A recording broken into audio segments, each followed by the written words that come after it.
Welcome to our hospital where you'll have your ECG test.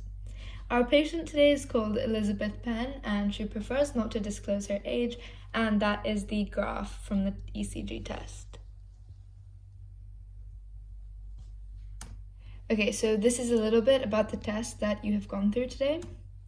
On top we have the SA node, or the sinoatrial node, which is found within the right atrium, and it's also known as the natural pacemaker of the heart. So conduction goes from there to the atrioventricular node, or the AV node, which is in purple, and it is found between the right atrium and the right ventricle, and it's also known as the gatekeeper of the heart. So for example, if the SA node generates a weak impulse or there's a blockage, the AV node will decide not to let the impulse go through and conduct its own impulse.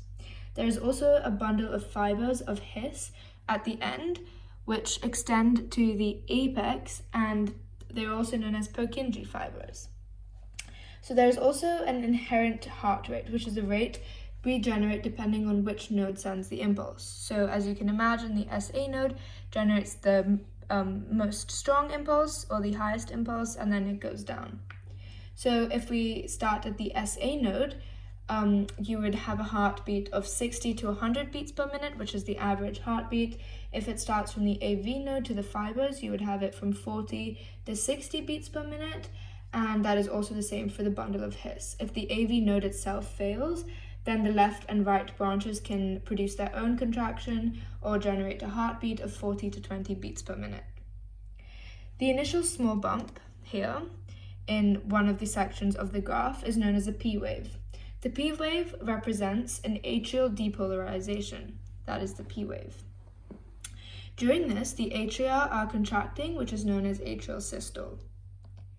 Now we have the QRS complex, which is where ventricular depolarization happens, and it is when the ventricles contract, so it's in ventricle systole. So the QRS complex looks like an inverted V. So an idea for how you can remember this is you can associate V with ventricle.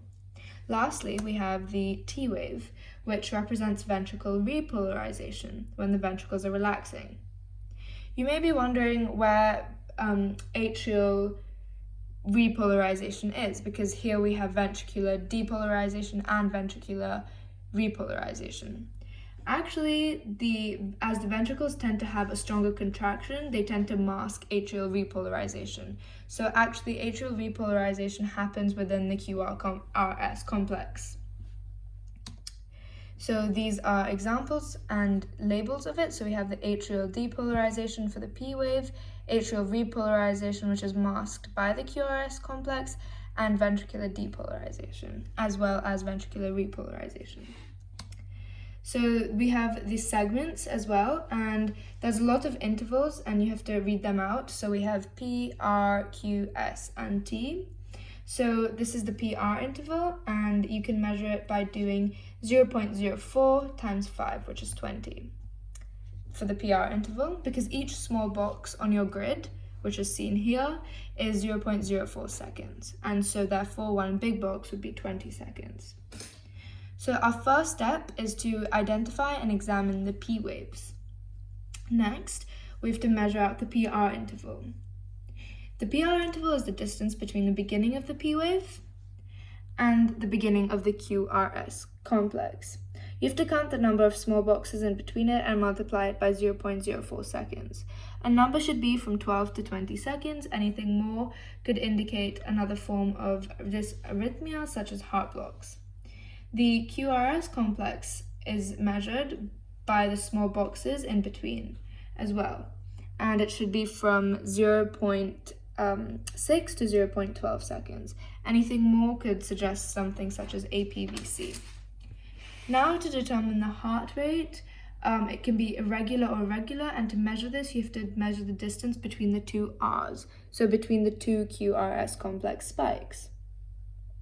And then you have to determine the heart rate, and you can use a method such as the big box method, where you divide 300 by the number of big boxes present. So now let's move on to the doctor consultation. So this is the data analysis, and we have noted that the heart is beating a little bit irregularly, However, your heartbeat is fine. Your heart rate is fine. You have 10 beats in 10 seconds, which means there are 60 beats in 1 minute. And the P wave, however, is slightly higher than the normal range. It is 0.32 seconds, which is slightly higher from the 0.12 to 0.20 second regular range. Next, the QRS complex is 0.12, and although this is towards the higher end of the range, it is still within it. This is our second page of analysis. We have detected slight atrial fibrillation due to the absence of some P waves, and some waves are fibrillatory.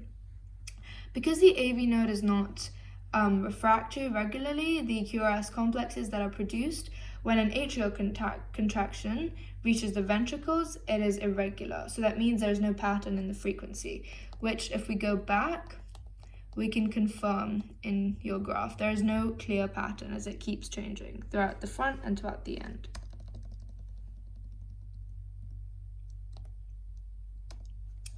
So, in conclusion, there is slight atrial fibrillation, which is seen in your ECG graph, as the QRs and PR intervals are slightly out of range. In severe cases, the irregular beats can cause fast, very fluttering heart rates. However, you have 60 beats per minute, which is average.